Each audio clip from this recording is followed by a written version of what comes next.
The world is watching, and tonight, the stakes could not be higher.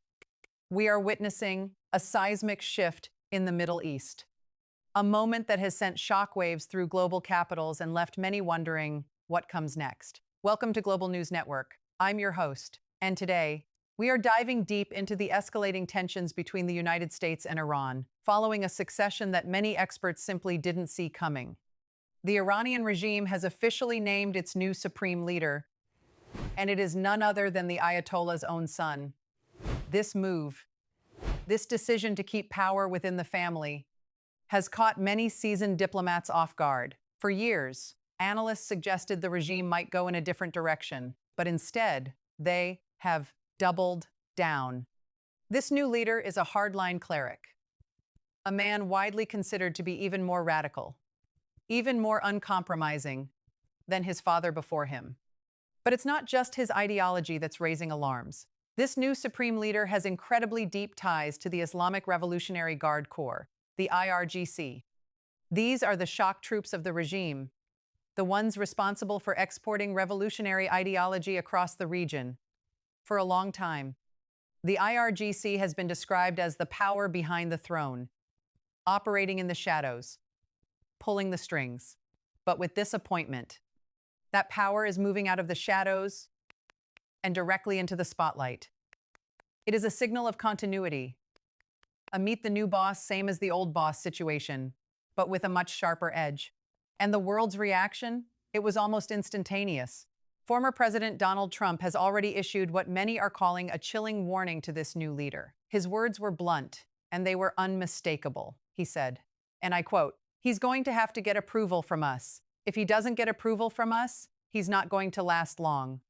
It's a statement that underscores the volatile relationship between these two nations. Trump's message is clear. The United States is watching, and the leash is short. But the defiance from Tehran is just as loud. Iranian officials, like Ali Rajani, are already vowing revenge. They are promising to, quote, relentlessly avenge the blood of our leader and our people. They have even gone so far as to say that Trump must pay and will pay. When asked about these threats, Trump's response was characteristically dismissive, simply stating, "I have no idea who this guy is that they're talking about." But while the rhetoric heats up on the surface, there is a much more dangerous game being played beneath the ground. Recent intelligence reports are painting a terrifying picture of Iran's nuclear capabilities. We've learned that American intelligence agencies have determined something deeply concerning. Iran, or perhaps a proxy group, may be able to retrieve a primary store of highly enriched uranium. This isn't just any uranium. It was supposed to be entombed, buried deep under the country's nuclear site at Isfahan following U.S. strikes last year. However, officials familiar with the intelligence say that Iran has found a way. They can now reach that uranium through a very narrow access point.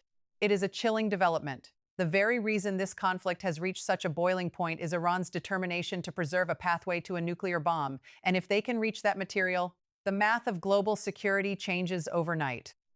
Military experts are already weighing the options. If the goal is to keep that uranium in the ground, the strategy may involve returning to the same play made last June.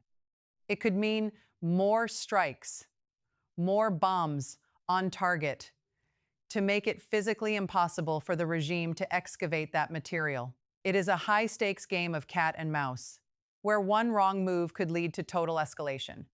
But we have to ask, why now? Why this radical shift? Some believe the regime is acting out of fear, not strength. Despite the bravado, despite the threats of revenge, the Iranian leadership is facing a crisis at home.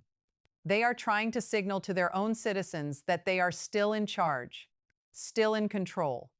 But after the events of last January, when hundreds of thousands of people took to the streets and tens of thousands were reportedly murdered by regime goons, the public's trust is shattered. The regime is trying to convince a very doubtful public that they are still calling the shots. But the people, they know the truth. They are living through the reality of a failed strategy, a strategy of defying the West while the heartland of the country suffers. So, we stand at a crossroads, a new radical leader in Tehran, a looming nuclear threat in Isfahan, and a former U.S.